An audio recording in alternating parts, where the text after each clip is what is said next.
Hello everyone, my name is Bayu Andaresta and those are my partner. And my name is Zachra Devira Fabiona. My name is Nazila. Today we would like to present to you regarding our material, which is we would like to discuss about the economic gap between Indonesia and giant superpower economic country in Asia Pacific.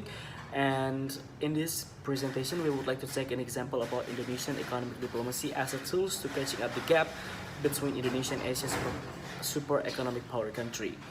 And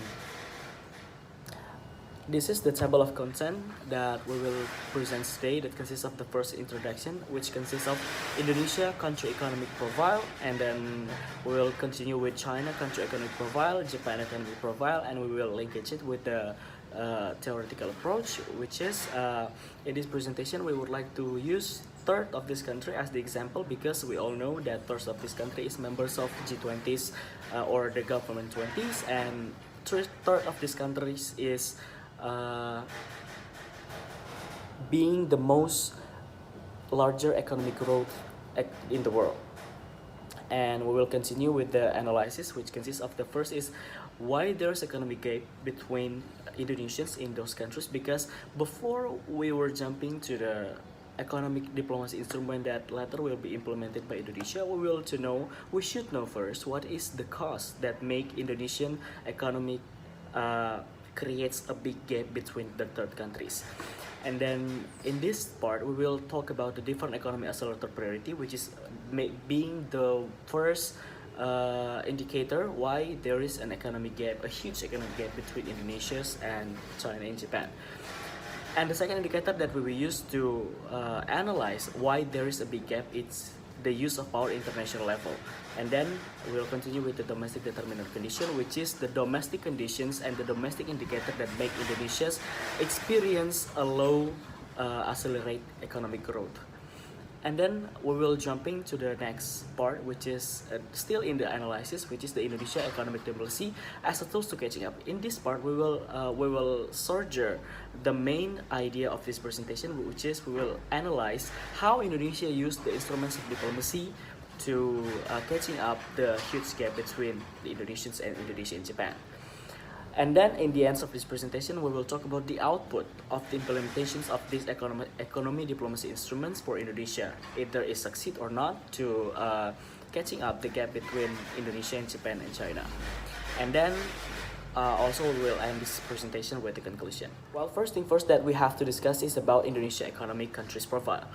Well, we know according to the World Bank data, Indonesia is being one of the fastest economic growth in the world, that being a members of G20s.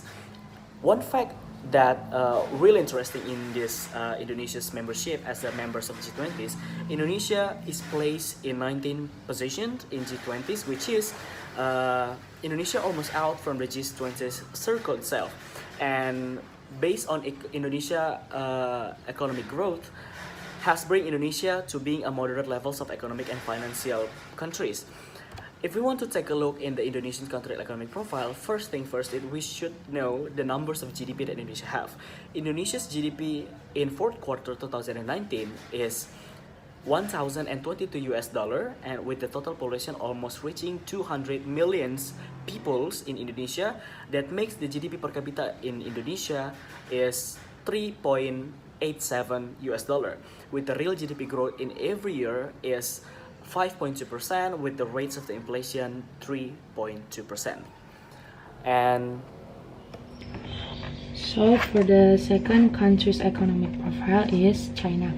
China is a CRT3 country who has a low level of economic risk and moderate levels of political and financial system risk.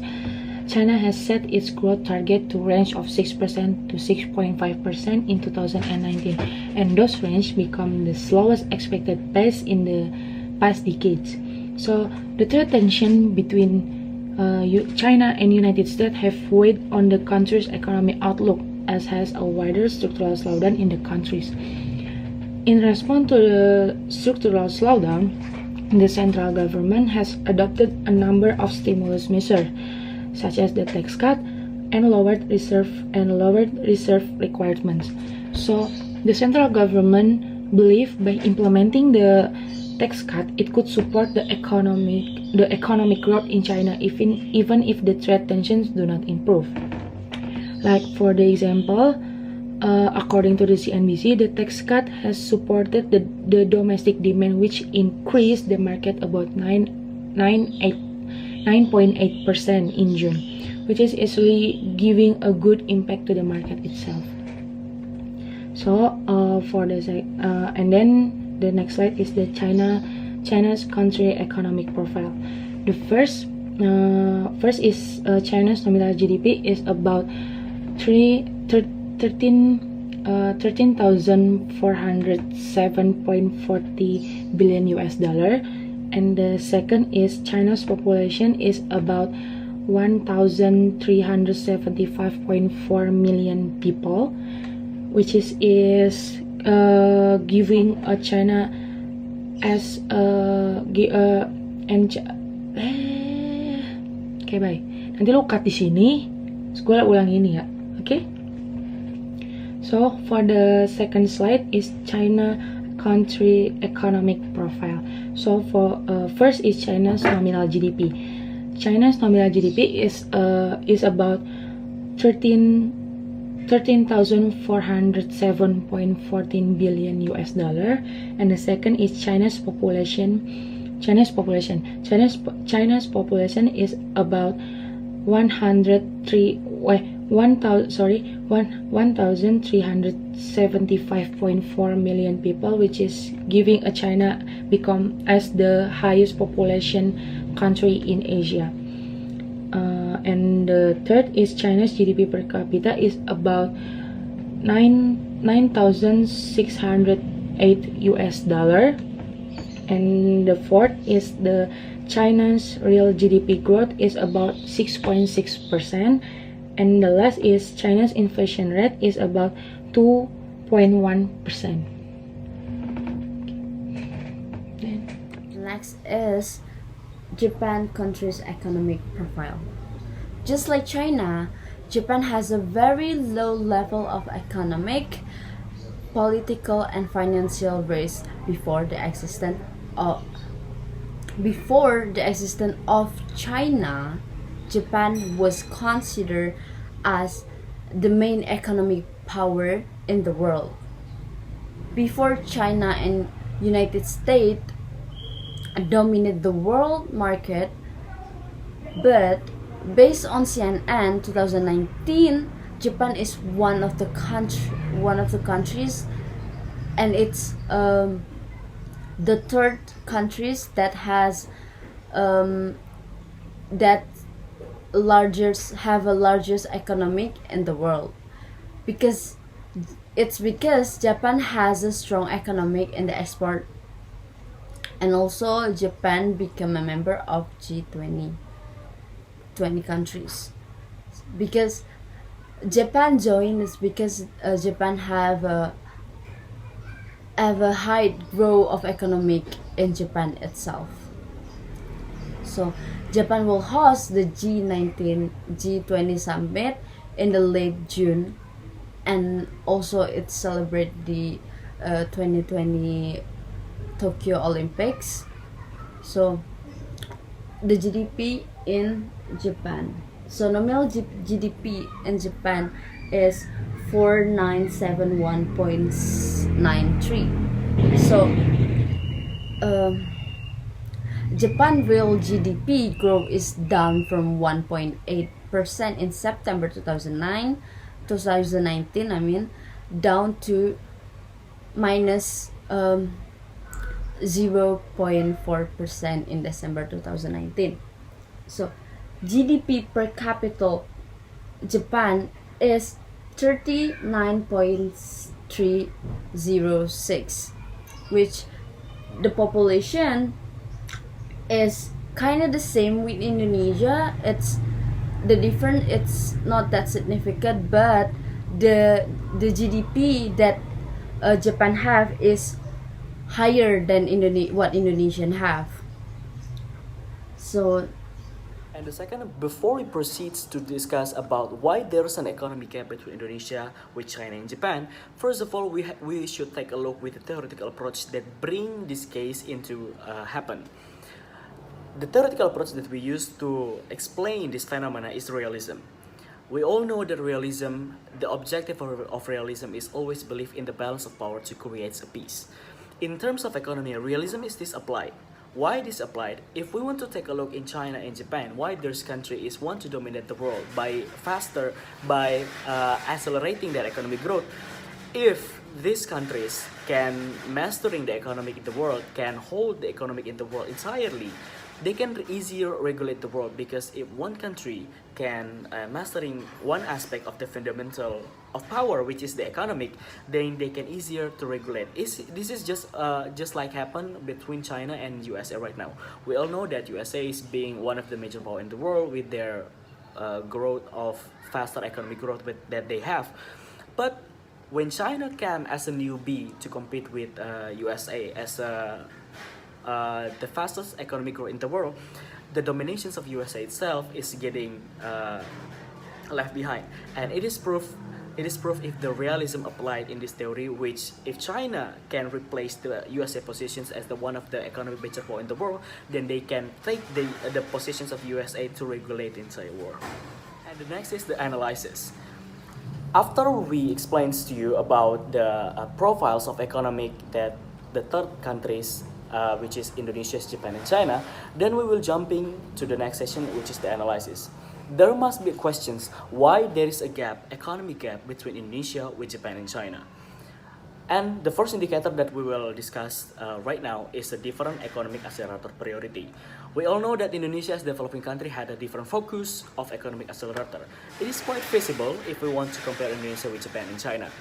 We all know Indonesia relying the growth of the domestic economy on the agriculture and farming sector, which is Indonesia have a different accelerator priority with these kind of countries. Meanwhile, China and Japan start to being a major economic power in the world when these countries experience industrializations, or the era when there is a transition from the farming and agriculture sector to factory or industrializations. And if we want to see the fact, if the countries that have industrializations as their focus of the economic accelerator priority, they will be one step ahead, more advanced compared to the countries that still use agriculture and farming sector as their accelerator priority. And it has happened between Indonesia with Japan and China, when Indonesia is still focusing their economic and relying their economic on the agriculture sector and farming sector. Meanwhile, China and Japan is already focusing their economic accelerator priority on the industrializations, which we all know that there are so many electronic products, there are so many products that came from Japan and China which come from the factory.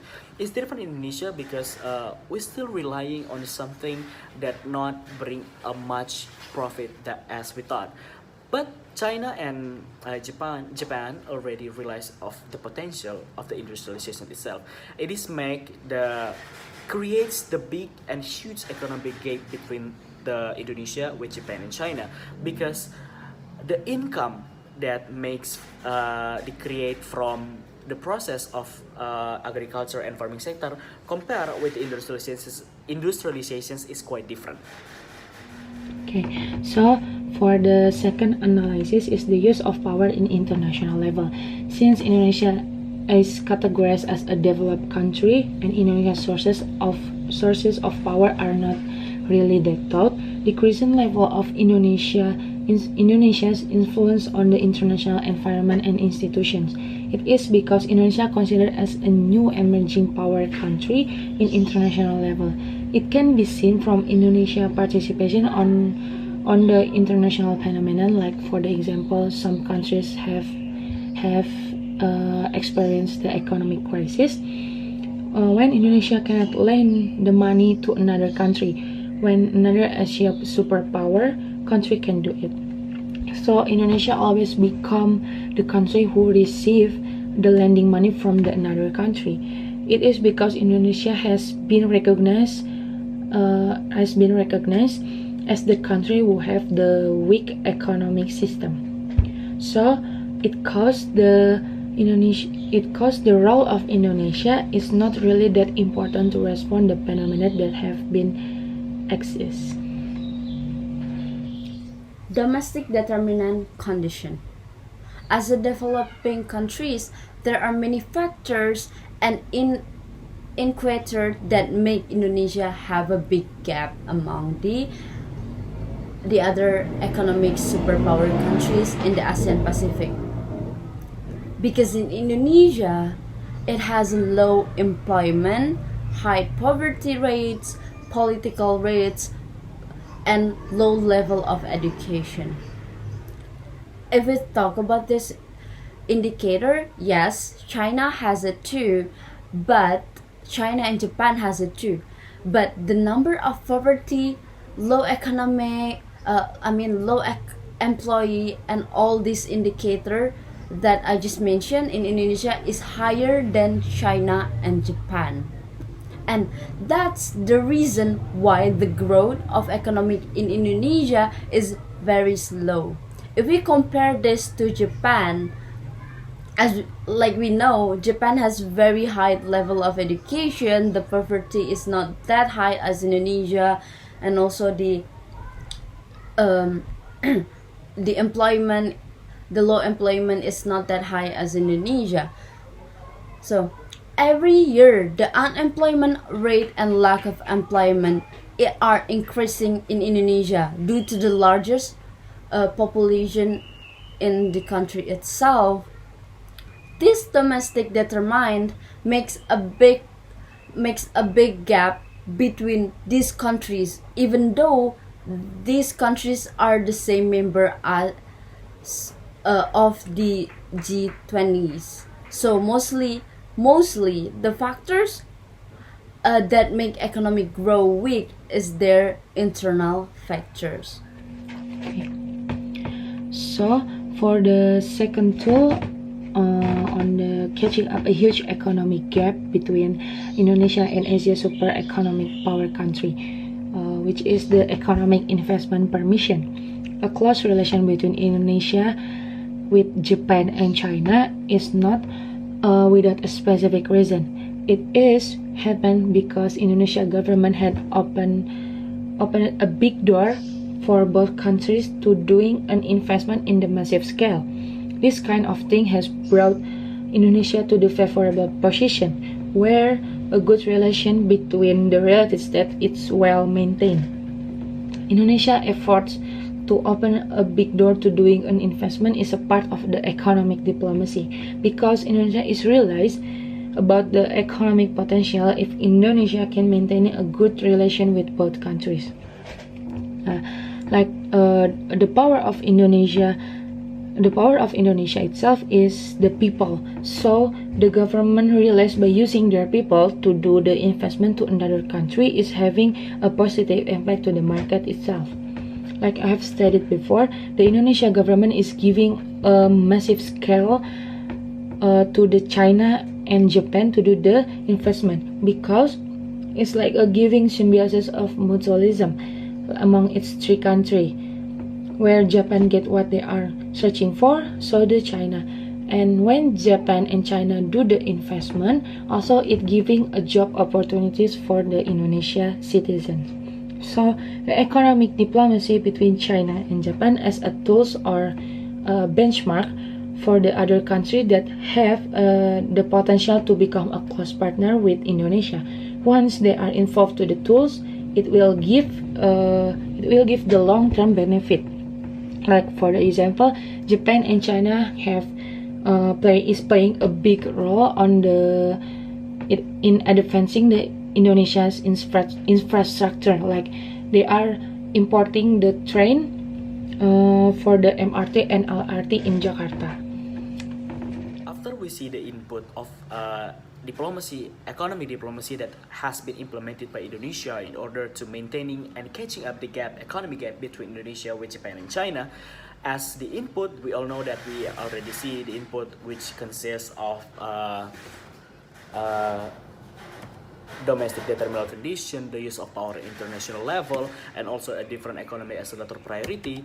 Now we are jumping to the next point of this presentation, which is the output or the result of economy diplomacy that has been implemented by Indonesia. The first is Indonesia's strategic project.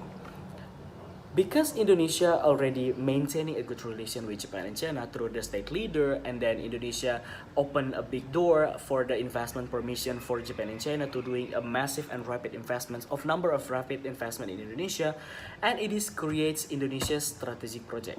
We all know in the previous year Indonesia decided to create LRT and MRT, which is one of the very expensive and extraordinary infrastructure that Indonesia have. And this project is become real because there is a